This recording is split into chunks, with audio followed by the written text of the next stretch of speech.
Oh, I know. They love chips. Okay. Early Monday, Post reporter Molly Hennessy Fisk met 59-year-old Paula Jones. Paula was with her 2-year-old granddaughter at a Family Dollar in Houston, Texas. And so what were you shopping for today? What do you call this? Coffee, Tide Pods, and chips. And would Snap usually cover that? Snap would cover like chips and also a cold coffee. Paula told Molly that she makes $12 per hour in her job as a customer service representative. She relies on SNAP benefits to buy her groceries. That's the federal program for food assistance, formerly known as food stamps. And these SNAP funds usually allow Paula to stock up for the month. So what would you normally get at the beginning of the month? Oh, bread, eggs, milk, chicken, fish, vegetables, all the things that we like to eat. Like staples, like the basics. Basics. Because you're getting like the foundation of your diet. But those funds didn't come in for Paula over the weekend, like they normally do. SNAP technically ran out of money over the weekend because of the Trump administration's refusal to release the funding during the federal government shutdown. There are ongoing legal battles to fund the program. Right now, as of Monday afternoon, it looks like half the money will be made available for SNAP. But as people anxiously wait for full SNAP payments to resume, they're turning to community resources like food banks for support. And some have turned to another source for help: online influencers. So we're seeing on sites like YouTube, Instagram, and TikTok that a lot of creators are taking what's normally, general food content, and they're trying to scale it to the issue at hand, is people having enough food for the next month, the next 2 months. And there's a lot of creators who have maybe suffered from food insecurity themselves, who've been on SNAP, and they're giving really practical advice on how to make ingredients last. From the newsroom of The Washington Post, this is Post Reports. I'm Colby Ekowitz. It's Monday, November 3rd. Today, technology reporter Heather Kelly explains the current state of the country's landmark food assistance program and how online content creators have become a lifeline for people trying to figure out how to feed their families.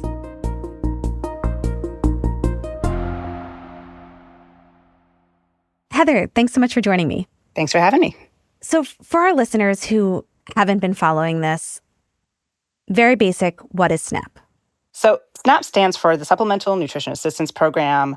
It's a program that's about 60 years old, run by the federal government to give people money to help them afford groceries to feed themselves and feed their families. It's also sometimes called food stamps or referred to as EBT, which is actually the debit card that the money goes on. And it's how around 42 million Americans sometimes cover some of the food every month. It is a government program that helps low-income families and individuals buy groceries at grocery stores. And on average, how much might a person get in SNAP benefits? So according to the USDA, it's about $187 a month for people on SNAP, or about $332 a month per household that they are using to cover groceries. Obviously, if you've purchased groceries in America recently, you know that's not exactly enough, but it is a real sort of a fallback fund for these people in need. And it's also often used with things like food pantries, with other government programs, state programs, even far more local programs to feed a family. Last week, 2 federal judges ordered the Trump administration to use other available government funds to ensure people don't lose these benefits. We're not sure how these court orders will ultimately play out, but today, the Trump administration agreed to partially fund SNAP. And there was a discussion in our Politics Roundtable last week about the politics around using this funding, the politics of funding SNAP at all, the fight in Congress over all of this. But I really want to talk about the people affected. And this funding that the administration seems to have agreed to, is it enough? There will likely not be enough. And what's also interesting is even if it does get fully funded, there's been this uncertainty sort of laid out there where people who have depended on these SNAP benefits haven't been stopped before. So this is sort of a first time for a lot of these people where they're thinking, oh, I need to plan ahead in case this stretches on till December and I have to go through this whole thing again. So it's created this real sort of panic mindset among people who do rely on the SNAP program that goes beyond just whether or not we can fund it for this 1 month. Right, because even if they extend some funding for the month of November, if the government stays closed, if it doesn't reopen soon, and this fight over funding continues, like, what's going to happen? So what I think you'll see is a lot more pressure going on sort of these emergency backups we have, like food pantries and food kitchens. And these places tend to be extremely active around the holidays, which are also coming up at the end of this month and in December.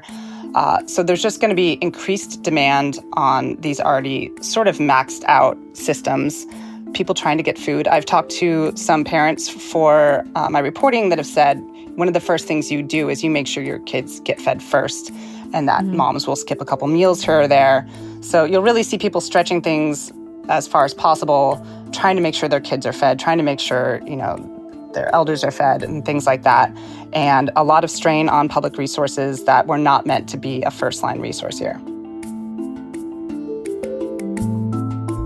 After the break, how influencers are stepping in to help Americans put food on the table. We'll be right back.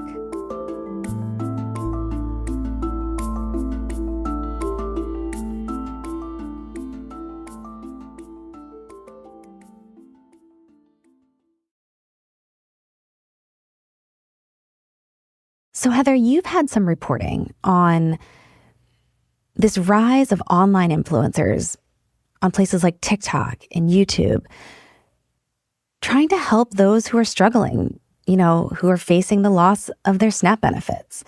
And you reached out and talked to some of those influencers. What have you been noticing? What are they saying? I am seeing so much activity in different groups, both things in local communities and broader sort of these online creators who maybe used to make regular food content or, just talk to young people about classic adulting tips. And they're all turning towards, hey, here's what to do if you don't have enough food to feed your family this month. Here's how to stock a pantry. Here's why you should buy frozen vegetables. If you know your produce is generally going to go bad, like fresh broccoli and things like that, freeze it. Buy the frozen bags. These are like $1. Okay? I'm not kidding. This one thing was like $2. I've seen tips on how to navigate a food bank if you've never been to one for the first time. Many people don't know that you usually have to register, but it's pretty easy and quick. To those of you who have never been to a food bank or a food pantry before, let me explain what it's like so you're not as freaked out. First of all, nobody there is going to be judging you. Everyone there is either in the exact same situation as you are, or they are there to help you. There will probably be a waiting room. You take a number. When the number is called, you go up. You have your ID. So you're seeing a lot of very practical advice, and a lot of it is coming from people who have been in the situation, who have learned from having food insecurity or from being on SNAP themselves in the past. Yeah, so tell me about some of the content creators you spoke with. Yeah, so I reached out to a number of people kind of putting up these posts, especially one with really lively comment sections who have big followings. I talked to one woman named Natalie Reedus, who is an entrepreneur. She works in real estate, but she said, in her words, she's been broke in the past and she wanted to sort of pass some of that knowledge on. So I have been in the real estate industry for over 2 decades. And during the housing market crash of 2008, that is when I really, really struggled. And I remember going to the grocery store to buy food and deciding to buy food instead of paying the light bill. And I brought the groceries home, put everything up, and 2 hours later, my lights were cut off. And so, being a mom and making that decision, that was the decision that I needed to make.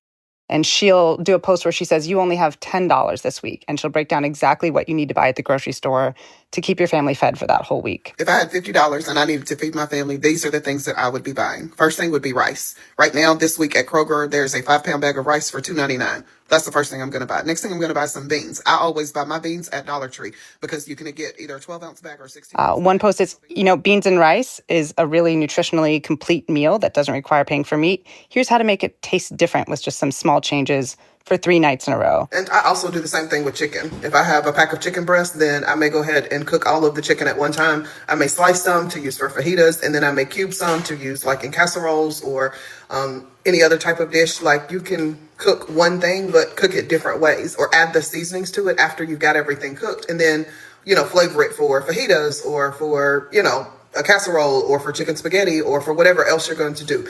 And that'll cut down on your prep time. What other advice did Natalie have for her viewers? So Natalie talked about shopping really strategically and making sure that your dollar goes as far as possible. So the most important thing is to shop the sales. So different grocery stores have different things on sale every single week.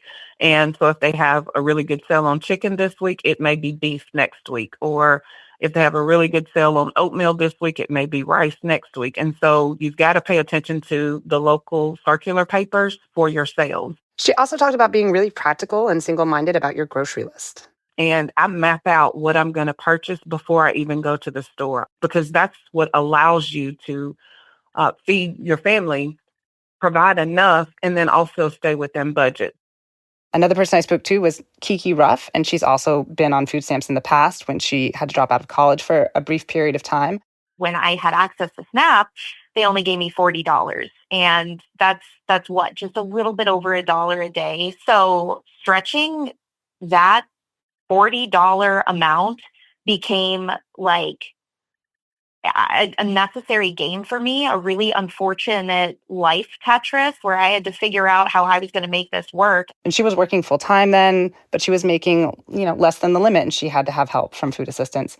And she really learned how to cook, and she's sharing all of her skills also on TikTok and Instagram with her followers, hoping that it helps them stretch food a little bit further. I started making TikToks related to recession cooking back in about February, March. Today we're going to turn some beans into burgers. If this is your first time being poor, I'm Kiki Ruff, and I don't know when it became a luxury to have protein, but we're going to work on that today because we don't have any other choices now, do we? Okay, so good news. A lot of my recipes are dupes. So I've got like a Pop-Tart dupe. I've got a really popular Hamburger Helper dupe, which I'm not going to lie, it's Max. It's so good. I've got a mac and cheese dupe. Bagels and cream cheese are my favorite thing to bake. And Heather, what has the reaction been like to these videos? Everybody said there's just been more traffic to these posts, which shows that, there's sort of an organic interest in it. Their comment sections are super interesting. They're filled with people sharing their own tips from their, own current or past experiences with food insecurity, substitutions that are less expensive, flavor tips, things for kids. And they're also kind of inspired to help in their own communities. So they're also getting DMs from people who are really upset that they're in this situation, who feel maybe guilt for their families.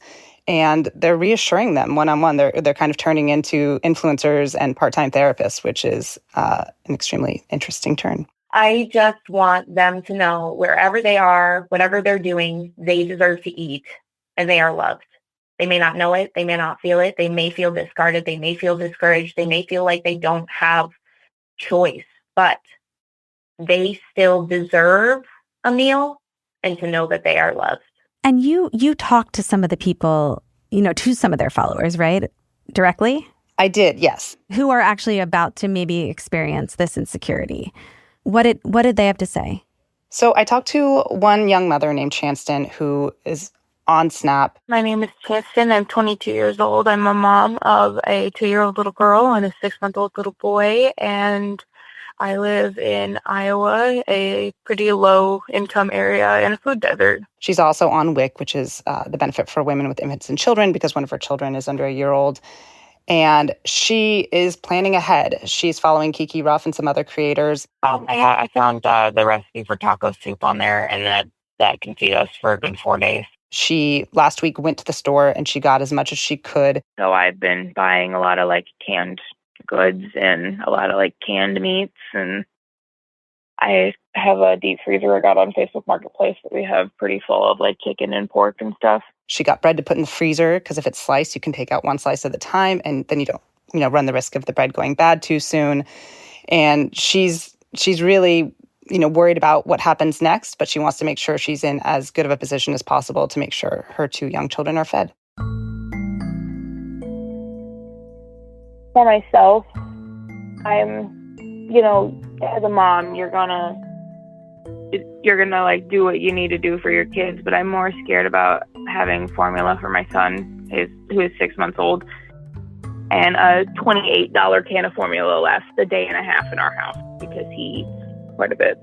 Chanston has already started looking other places as a way to get extra food for her family. She's looking to food pantries, but her biggest concern is getting formula for her youngest child, who is just now starting solids. And formula is very expensive when you don't get it through a lot of these government programs. We have a food pantry that's about 31 minutes away from us that we frequent often, but I'm only allowed to go to the food pantry twice a month, and they're only allowed to give out 1 can of formula per time you go. And when we're using like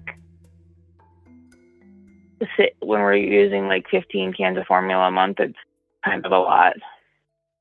So formula, my understanding was that formula is usually something that you get through the WIC program, which is something you mentioned earlier. Is the WIC program also at risk of losing funding? So it's another thing that's still unclear, but what you're seeing is a lot of this uncertainty with the SNAP program is spreading to other programs. You know, people are saying, oh, if this could suddenly come to a halt, what about the benefit that gives me formula for my babies? And so people like Shanson are also worried about stocking up on formula, stocking up on anything these young children would need, like baby food, just for that worst case scenario. Without SNAP, and I'm actually seeing this on my social media too. I feel like my Instagram stories are filled with people giving advice on how to help, right? Like how to donate, how to send food to people that might need it. But the people that need the help, like how do they know where to turn? Who are they turning to for additional assistance? I think what I'm seeing online is I'm seeing a lot of people, again, in online communities, in neighborhood groups on Facebook, and Buy Nothing groups, which have organically sort of started filling this niche. People are posting, hey, I can afford to feed my family this month. I would love to help out a family that's going to be missing SNAP benefits. And there's these giant threads where they're getting matched with people in need. There's people organizing food drives. Near me, there is a woman organizing in the Safeway parking lot a way to get free food that maybe isn't available at the pantry, a way to get gift cards to feed families. So you see a lot of really organic activity just coming from regular people, not even local governments, just people who really want to help and really feel this deeply. Heather, I think people will hear about the kind of private, organic, community-based assistance and help that is, emerging in the absence of the government doing its job. But the fact that they have to do this at all, says a lot about, I think, where our government is right now. It's interesting because it is inspiring to see this many people stepping up and wanting to help. But it's really organic for these things to start out big with a lot of concern, but you lose interest over time. You'll lose funding over time. If this stretches on for a while, food banks will likely start to get fewer donations, and then you're sort of left in a difficult position again. So it's also, how much can individuals on Facebook really do to feed 41 million people across the United States? And is that the job of people who live in these communities and want to help their neighbors? And it's just sort of unclear how sustainable that is. How long will the government shutdown be going on? How long will people need this sort of community effort to help keep their kids fed? And will we be able to do that for the long run? Heather, thanks so much for sharing your reporting with us. Thank you for having me.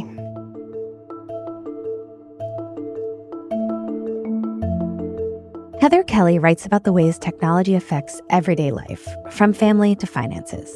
You also heard excellent reporting from Molly Hennessy-Fisk in Texas. That's it for Post Reports. Thanks for listening.